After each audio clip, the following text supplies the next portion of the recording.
Hello everyone, and welcome to my General Hospital Today channel. Drew Cain had imagined this moment 100 different ways, but never had he pictured it happening under such a storm cloud of accusations, mistrust, and emotional wreckage. The hospital corridor hummed with fluorescent lights and the quiet shuffle of nurses, but for Drew, everything narrowed to the single image of Willow standing just a few feet away, pale, exhausted, avoiding his eyes, and clearly burdened by far more than the looming trial that threatened to swallow her whole. Drew could feel the weight of his own desperation pressing against his ribcage as he dropped to one knee, not with the confidence of a man certain of love but with the shaky resolve of someone clinging to the last thing he believes might fix everything.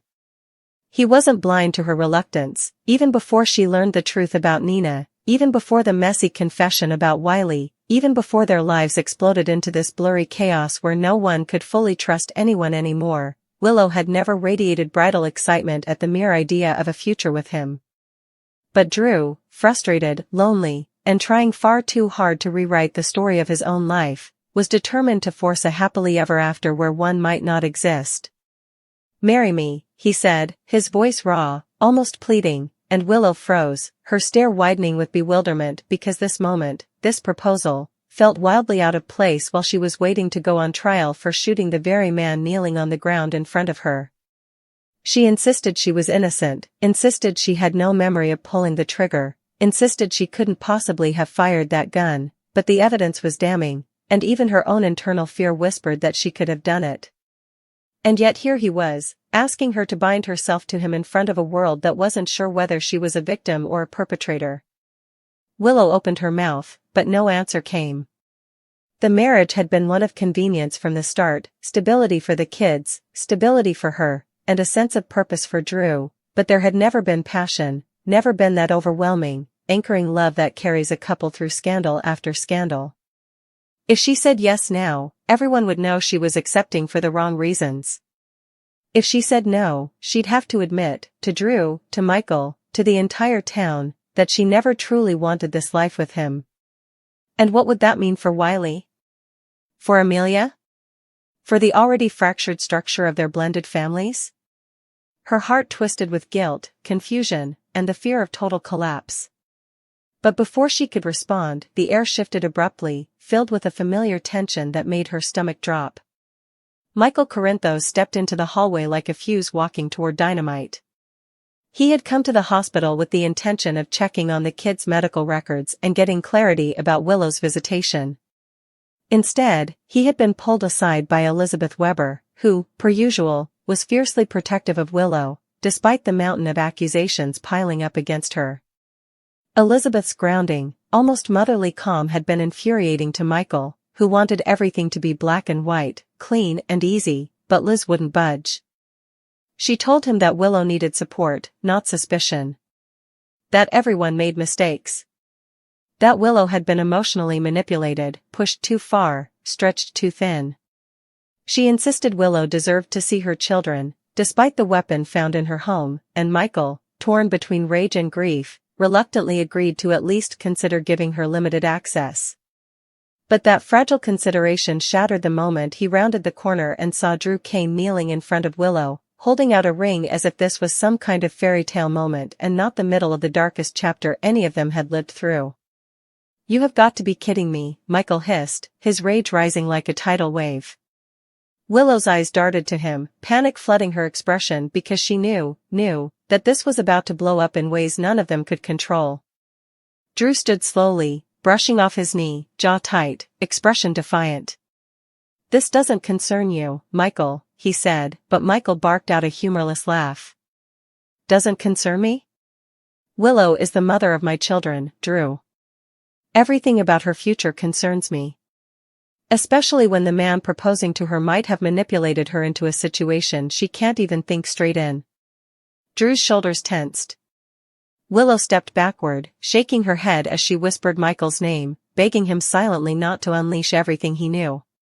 But it was too late. Michael was already fueled by a dangerous combination of betrayal, guilt, resentment, and the sickening dread that Willow was about to make another life-altering mistake because she didn't know the truth. A truth he had been sitting on. A truth he knew he shouldn't reveal.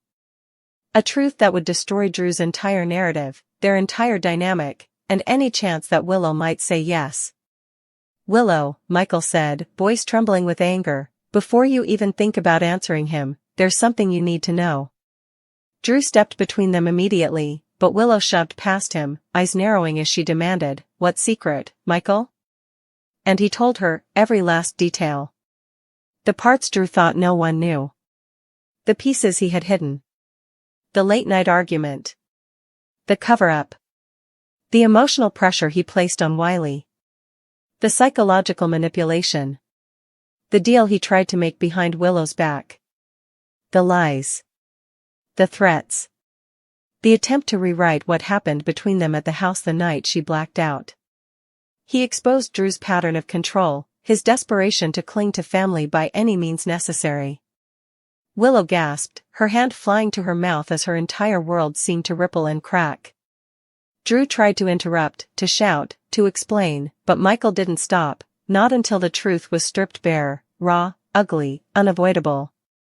And just when the tension was about to break open into chaos, Elizabeth rushed back into the hall, having heard the yelling. She tried to stop Michael, tried to calm him, tried to keep him from destroying Willow's already fractured emotional stability, but Michael was done being calm. He had spent months holding back, watching Willow shrink herself to fit into Drew's life, pretending everything was fine.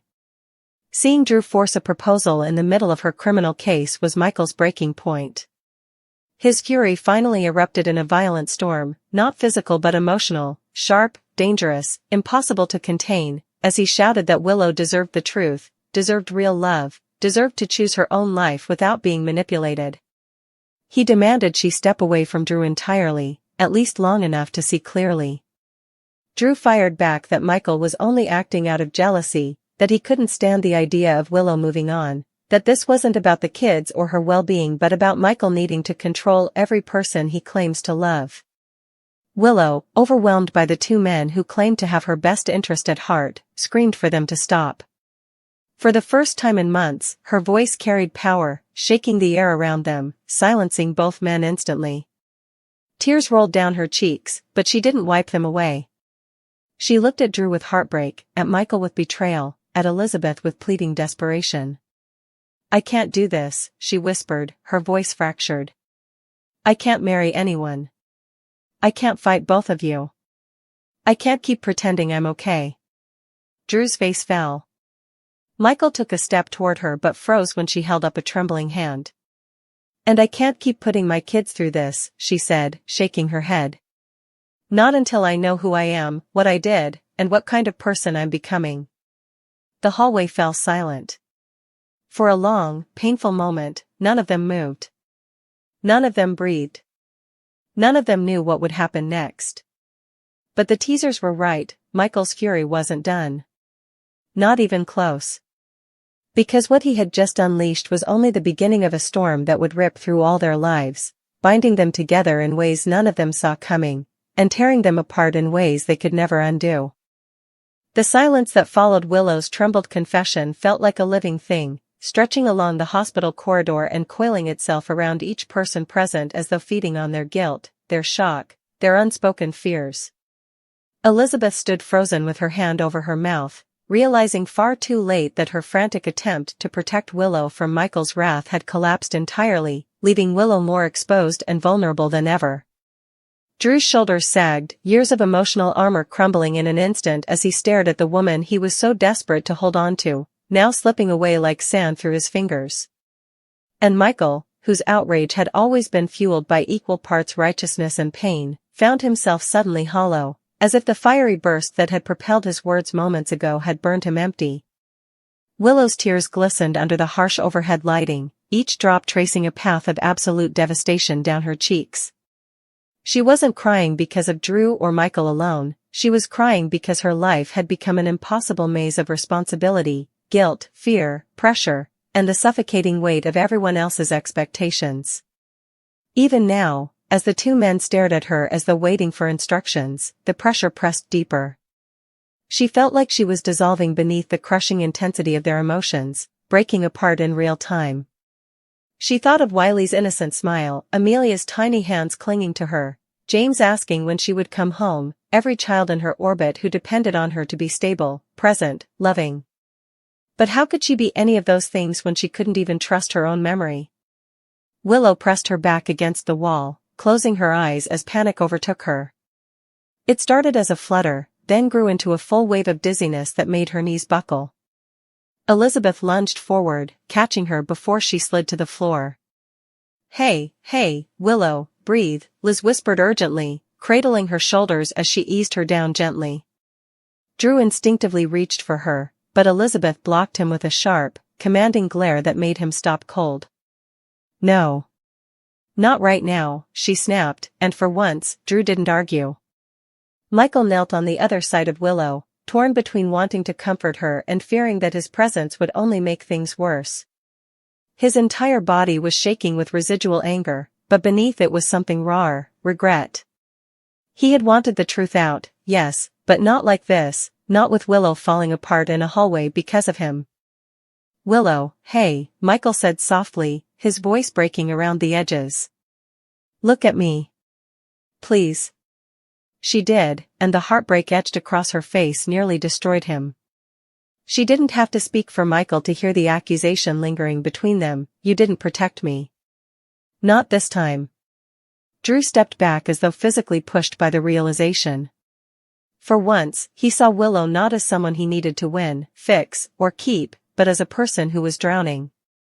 And he had been pulling her deeper without ever noticing. "I'm calling a doctor," Elizabeth murmured, already signaling to a nurse down the hall. But Willow grabbed her wrist, eyes wide with fear. No doctors. I'm fine. I just need space." Elizabeth looked doubtful, but Willow's grip tightened until Liz reluctantly nodded. "Okay. Fine. But you're not standing up until you're ready." Willow took several shaky breaths, trying to slow her heart.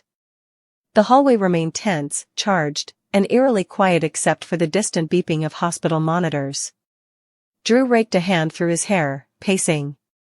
His thoughts were spiraling, his ego bruised, his heart stinging with rejection, but what stung far more was the dawning understanding that Willow had never been truly happy with him. That she may have stayed not out of love but out of fear of being alone, fear of disappointing others, fear of disrupting the fragile peace she constantly tried to maintain.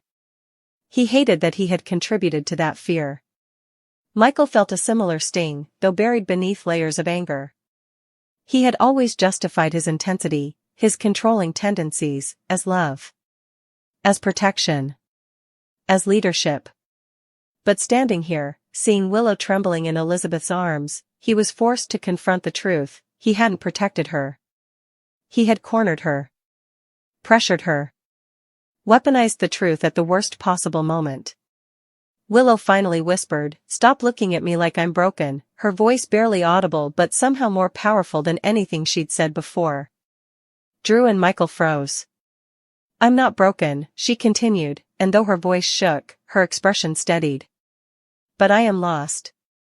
And I can't find my way back if you two keep tearing each other apart in front of me. I can't breathe when I'm being pulled in different directions." Michael swallowed hard. "Willow, I'm sorry. I shouldn't have." "No," she cut in gently but firmly. "You shouldn't have. But what's done is done." She turned her gaze to Drew, who was visibly fighting the urge to step closer. "And you should never have proposed to me like that. Not right now. Not like this. Not when everything is falling apart." Drew's face crumpled. He had told himself his proposal was about hope. About redemption. About reclaiming something good after months of spiraling. But Willow saw it for what it truly was: an escape. A bandage. A plea. "I didn't shoot you," Willow whispered, her voice suddenly small, fragile. "But I don't know what happened. I don't trust myself. So how could either of you trust me?" The question sliced through the room. Elizabeth smoothed Willow's hair gently, her eyes wet with empathy. "Willow, you're not alone. You're not dangerous. You're just overwhelmed." Michael closed his eyes. "I trust you," he said in a low voice. I shouldn't have yelled. I shouldn't have pushed you. I'm sorry. Drew nodded. I trust you too. Even when I'm scared. Even when everything is a mess. Willow looked between them, torn, aching, exhausted beyond measure. I don't need you to trust me, she said softly. I need you to let me breathe. Elizabeth helped her to her feet slowly. Willow leaned against her for balance, but her voice remained steady. I'm going to step away from both of you. For now. Not forever. But until I can think without hearing your voices in my head. Michael felt panic rise in him like a siren. Willow, Michael, she said sharply. Please. He stopped. Drew took a step forward. Where will you go? Somewhere quiet, Willow replied. Somewhere no one expects anything from me. At least let me take you home, Michael begged, his voice cracking. I'm not going home, she said. Not yet. Elizabeth squeezed her hand. She can stay with me. My house is calm. And she's safe there. Michael nodded reluctantly. Drew's jaw clenched, but he didn't argue. Willow exhaled shakily. Thank you, she whispered to Elizabeth. And with that, she allowed Liz to guide her down the hallway, step by step, away from the two men who loved her in such destructive, overwhelming ways. Drew stared after her, feeling everything inside him collapse like a dying star. Michael leaned against the wall, pressing his palms to his eyes as though trying to hold himself together. Once Elizabeth and Willow disappeared around the corner, the silence returned, heavy, sharp, unforgiving. Are you happy now? Drew spat suddenly, rounding on Michael with renewed anger. Michael glared back. You're the one who pushed her too far. You exposed her trauma in front of everyone. Drew shouted. You humiliated her. I told her the truth, Michael snapped. Something you never had the guts to do. Drew's expression twisted. You didn't do it for her. You did it because you couldn't stand the idea of her choosing me. Michael didn't answer, because the accusation hit too close to home. Drew scoffed bitterly. She's right, you know. We're destroying her. Michael breathed out shakily. Then we have to stop. Drew's laugh was humorless, dark. You really think you can just stop? After everything? Michael pushed off the wall and turned toward the exit. I don't have a choice. Drew stepped into his path. Don't go after her. Michael's eyes narrowed. I said I'm stopping.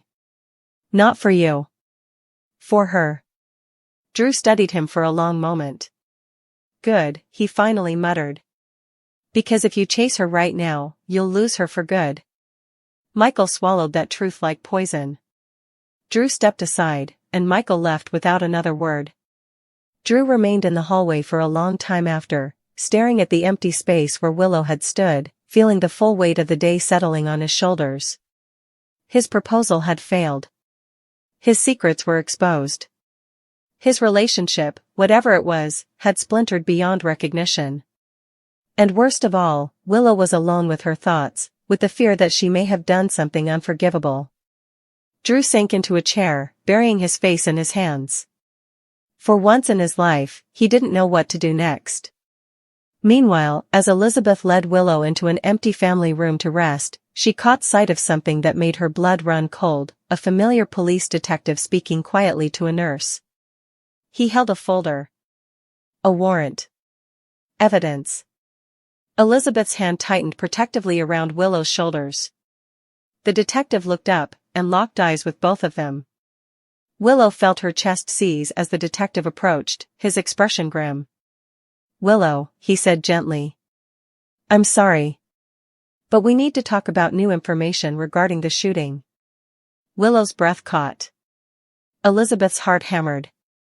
And somewhere across the hospital, Michael and Drew both felt a sudden wave of dread, because whatever was coming next would change everything again. Willow's pulse thudded in her ears as Detective Hawthorne stepped fully into the room, his expression soft but unyielding, the look of a man who didn't want to deliver news but had no choice. Elizabeth instinctively placed herself slightly in front of Willow, as though her presence alone could shield her from whatever storm was about to blow through. The detective opened the folder slowly, carefully, as if every movement mattered. "We've received new forensic information," he said gently, his voice low enough that no one passing through the hallway would overhear. Willow's breath hitched, her fingers gripping the arm of the chair until her knuckles whitened. "About the shooting," she whispered, her voice barely holding steady. Hawthorne nodded. "We ran additional analysis on the gun found in your house. And on the residue on the sweatshirt collected from your laundry room." Willow felt her stomach drop, and Elizabeth reached for her hand without hesitation. "New analysis?" Elizabeth interjected with a forced calm. "What kind of analysis?" Hawthorne exhaled slowly. "We found a secondary set of fingerprints on the weapon."